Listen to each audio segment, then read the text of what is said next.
Oy, bakit kaya masarap to? Hmm? Ah. Fa, fa, fa.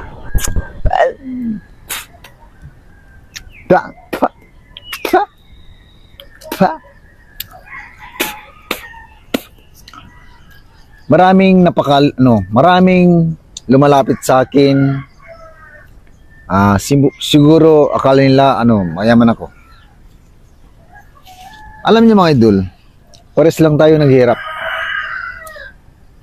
Di porket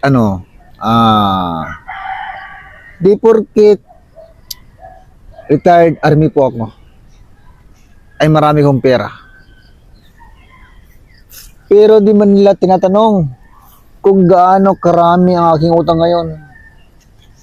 O grabe, daming titik sa akin, daming lumalapit. Sabi sa akin, mayaman daw ako. Hindi po ako mayaman. Mayaman po ako sa utang.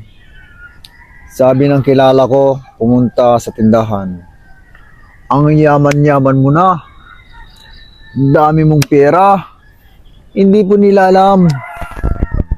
Ang laki po ang aking utang ngayon. Ang laki-laki ang aking utang.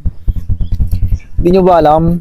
Left and right po ako nag-iisip kung paano ko babayaran yung mga utang ko ngayon. Grabe ang aking utang. Pero dahil positive po ako, hindi po ako nagdi-negative. Kahit nag-iisa ako ngayon, lumalaban, kumakayod, tuloy ang aking laban. Lumalaban po ako mag-isa. Kahit baon pa ako sa utang. Pero masaklap ang aking nakapaligid. Puro utang yung narinig ko. Daming lumalapit. Pautang.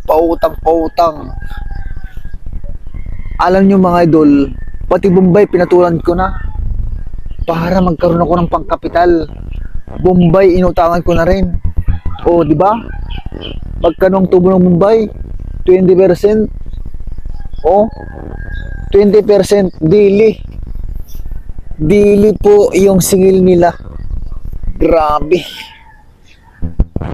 Kaya ang hirap mga idol. Ang hirap maghanap ng pera. Oh, ito yung pera. 150 pesos.